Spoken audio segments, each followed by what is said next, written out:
여러분, 역사 공부할 때 그냥 이런 일이 있었구나 하고 넘어가시나요? 아니면 근데 왜 그랬을까 하고 궁금해 본 적 있으세요? 바로 그 왜라는 질문에 답하려면 우리한테 특별한 도구가 좀 필요해요. 그래서 오늘은 기출문제의 단골 손님이죠. 역사학의 핵심 이론들을 가지고 과거를 제대로 뜯어보는 법을 한번 알아보겠습니다. 자, 오늘 우리가 함께 다룰 내용들입니다. 우선 과거 사람들의 머릿속으로 들어가 보는 감정이입부터 시작할 거고요. 그 다음엔 역사가들이 사건을 설명하는 방법, 그리고 수많은 원인 중에 진짜 핵심 원인을 골라내는 법도 볼 겁니다. 마지막으로 역사를 보는 여러 가지 시각들을 살펴본 다음에 그래서 이 역사는 대체 누구의 이야기지? 라는 근본적인 질문까지 쭉 파고 들어가 볼게요. 자, 첫 번째 도구, 바로 역사적 감정이입입니다. 근데 이거 흔히 생각하는 것처럼 그 사람 정말 슬펐겠다 하고 같이 감정을 느끼는 동감이랑은 완전 다른 거예요. 그게 아니고 철저하게 증거를 바탕으로 내가 만약 저 사람이었다면 이 상황에서 왜 저런 결정을 내렸을까 하고 그 사람의 입장에서 논리적으로 따져보는 거죠. 근데 이게 말처럼 쉽지가 않아요. 제일 큰 문제가 뭐냐면요. 우리는 지금 21세기에 안경을 쓰고 있잖아요. 이 안경을 벗어 던지고 정말로 그 시대 사람의 눈으로 세상을 보는 게 과연 가능할까요? 이게 핵심 질문입니다. 알고 보면 이 감정이입에도 레벨이 있어요. 총 4단계가 있는데 옛날 일은 다 쓸모없어 하는 빵점짜리 단계부터 시작해서 우리가 궁극적으로 가야 할 만렙 단계가 바로 이 4번째 맥락적 감정이입입니다. 자, 그럼 이 최고 레벨에 도달하려면 어떻게 해야 할까요? 거의 탐정이 되는 거죠. 사료 하나하나를 단서 삼아서 깊이 파고들어야 해요. 예를 들어 신돈이 왜 쫓겨났을까? 그냥 타락한 승려라서 이게 아니라 그를 둘러싼 권문세족의 압박, 당시의 불교에 대한 안 좋은 분위기, 명나라와의 외교 문제까지 이 모든 복잡한 그물망을 통째로 읽어낼 수 있어야 한다는 겁니다. 좋습니다. 감정이입은 이 정도로 하고 이제 다음 단계로 가볼까요? 무슨 일이 있었나 해서 그래서 그게 왜 일어났는데로 넘어가는 거죠. 역사가들이 과거를 설명하는 방법들 한번 살펴보겠습니다. 역사를 설명하는 데는 크게 2가지 학파가 팽팽하게 맞서고 있어요. 하나는 과학자처럼 접근하는 실증주의예요. 역사에도 어떤 보편적인 법칙이 있을 거라고 보는 거죠. 다른 하나는 심리학자처럼 접근하는 관념론입니다. 법칙보다는 그 사건 중심에 있던 한 사람 한 사람의 생각과 의도가 더 중요하다고 보는 거예요. 그 방법들 중 하나가 바로 총괄적 설명인데요. 이게 뭐냐면 흩어져 있는 사건들을 하나의 키워드로 묶어주는 거예요. 마치 구슬을 실로 꿰어서 목걸이를 만드는 것처럼요. 히틀러가 폴란드도 침공하고 프랑스도 점령하고 이런 개별적인 사건들을 팽창주의라는 하나의 큰 개념으로 딱 묶어서 설명하는 거죠.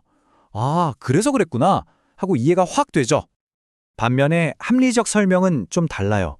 이건 거대한 숲보다는 나무 하나하나에 집중하는 방식이에요.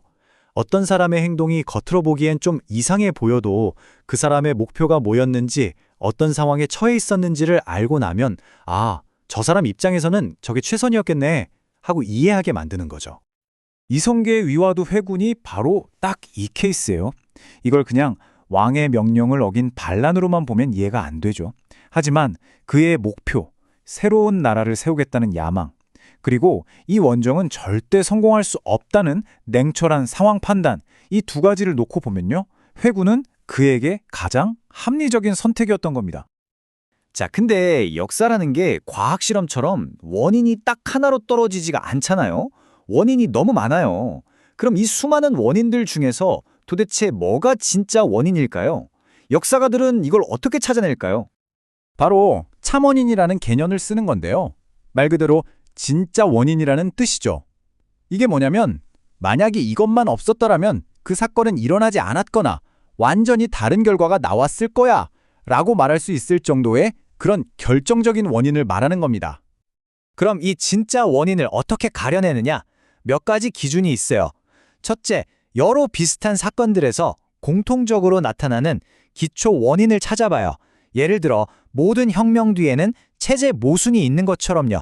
그리고 사건의 불씨를 당긴 직접적인 원인, 그러니까 근인하고 그 배경에 오랫동안 깔려 있었던 원인을 구분하는 것도 아주 중요합니다. 그러니까 핵심은 이거예요. 프랑스 혁명에서 바스티유 감옥 습격은 눈에 보이는 빙산의 일각일 뿐이라는 거죠. 이게 바로 근인이고요. 진짜 중요한 첨언인은 물밑에 숨어있는 거대한 얼음덩어리, 바로 앙시eng 레짐, 즉 구체제의 모순이라는 겁니다. 이게 훨씬 더 근본적인 원인이죠.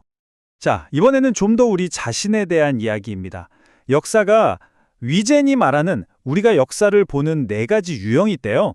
나는 과연 어떤 유형에 속하는지 한번 생각해 보면서 들어보세요. 리젠이 이 유형을 설명하려고 아주 기가 막힌 딜레마 상황을 하나 만들었어요. 자, 여러분이 A 부족의 일원이라고 상상해 보세요. 옛날에 우리 조상들이 B 부족 후손은 무슨 일이 있어도 지켜주겠다고 약속했어요. 그런데 오늘 아주 나쁜 범죄를 저지른 B 부족 사람이 찾아와서 숨겨달라고 합니다. 자, 여러분이라면 어떻게 하시겠어요? 자, 표를 한번 볼까요? 첫 번째, 전통적 유형은 조상님의 약속은 무조건 지켜야지 하면서 범죄자를 숨겨줍니다. 두 번째, 전형적 유형도 약속은 약속이니까 라는 보편적인 규칙을 따라서 숨겨주죠. 근데 세 번째, 비판적 유형은 달라요.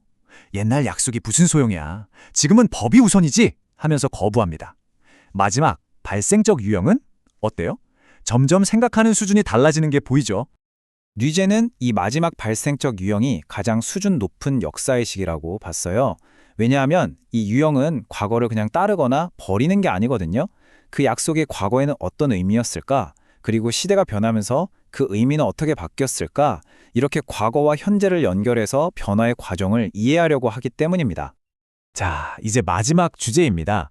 어쩌면 오늘 다루는 내용 중에 가장 중요하고 또 가장 도발적인 질문일 수도 있겠네요. 우리가 배우는 역사, 이게 과연 100% 팩트일까요? 아니면 누군가가 자신의 관점으로 쓴 한 편의 이야기일까요? 조선시대 정치를 보는 두 가지 시선이 있어요. 하나는 당쟁입니다. 일제강점기 때 일본 학자들이 만든 말이죠. 조선 것들은 맨날 지들끼리 싸우기만 한다는 부정적인 의미를 담았어요. 그런데 해방 이후 우리 학자들이 아니다, 이건 그냥 싸움이 아니라 왕권을 견제하고 정책을 토론하는 합리적인 정당 정치였다면서 붕당이라는 새로운 이름을 붙여줬습니다. 똑같은 현상을 보는데 이름도 해석도 완전히 다르죠? 이게 뭘 보여줄까요? 핵심은 이겁니다. 역사 해석이라는 건 절대 중립적일 수가 없다는 거예요. 그걸 쓰는 사람이 어떤 시대에 살고 있는지, 어떤 목적을 가지고 글을 쓰는지에 따라서 해석이 달라질 수밖에 없다는 거죠. 그래서 앞으로 여러분이 어떤 역사책을 읽든 어떤 역사 강의를 듣든 항상 이 두 가지 질문을 스스로에게 던져보셔야 합니다. 첫째, 나는 지금 누구의 시선으로 쓰인 이야기를 보고 있는가? 둘째, 그 사람은 왜 이 이야기를 이런 식으로 들려주는 걸까? 이 질문을 품고 역사를 대하는 것, 그게 바로 오늘 우리가 이야기한 모든 것의 시작이자 끝입니다.